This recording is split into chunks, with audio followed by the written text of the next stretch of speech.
Alan, great to see you. Absolute delight to see you, because that goal in 1964 and the 1-0 win over England is one of the first goals I remember as a youngster. So all these years later, thank you for that. Yes, it was a great thrill to me, you know. Scotland had beaten England twice the previous 2 years, and that was the third time. So 3 times over England. I think that was a record, actually. It was at the time, I remember doing the hat-trick. Your career began at Dundee, of course. You had 7 years, I think, at Dundee or thereabouts, and scored an awful lot of goals. At a time at Dundee were the league champions and European Cup semi-finalists. It's a fantastic achievement, then and as it would be now. Yeah, the 7 years was fantastic years. We had a great blend at Dundee, young players and old players with experience with Gordon Smith, Bobby Wishart, Bobby Seath. And there was a lot of young lads coming on, like myself, Alan Cousins, Andy Penman, Alec Hamilton, Ian Ure. And we surprised ourselves really by winning the league, but we were a good side. And then you got the big move to Spurs. Was that something that you welcomed, or was it a little bit intimidating maybe? What was your attitude to the move? Well, I wanted to go because my dream was to play at Wembley. And I can remember Dundee wanted to sell me to Sunderland. I said, I don't want to go there. They don't go to Wembley too often, you know? So I decided then that I was going to go, and I went to Tottenham Hotspur, and it was the best move ever for me.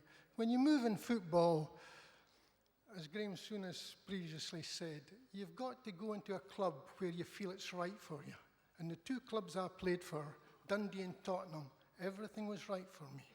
I had great players around me. The reason I went to Tottenham was because I knew I was only costing 72,000 and Greavesy cost 100,000. So you could always point the finger.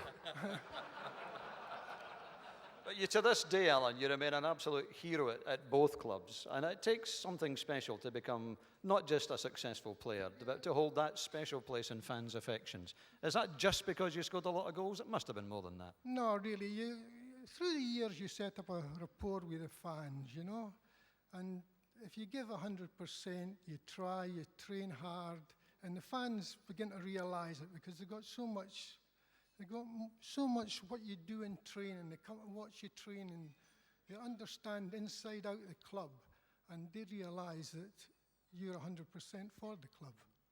They tell me that you live a fairly low-key life now, Alan, that you don't watch a lot of football, you don't go to a lot of football. Is that true? I watch it on television, but I don't go to many big games. I always said when I finished with football, I'd get away from football because there was new kids on the block. And it was up to them to do all the talking and that.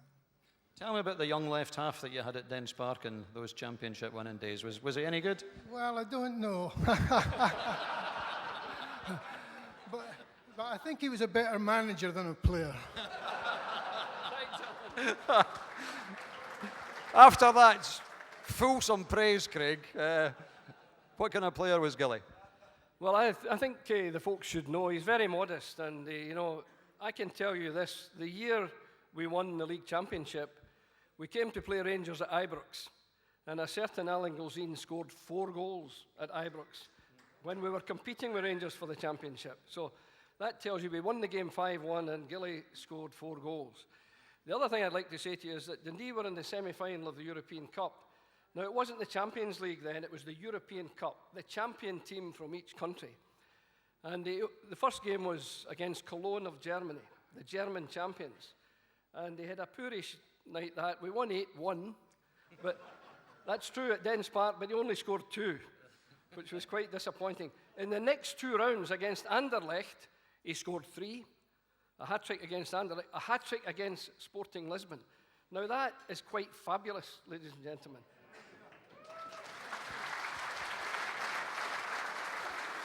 A last thought, Alan, and I know this is true of so many former players, that there's sometimes a feeling like, it was a long time ago, they'll have forgotten about me now. This is proof that you've not been forgotten. What does it mean to you, Alan, to be in the Hall of Fame? On the sports side, this is the best night of my life. Can't top that.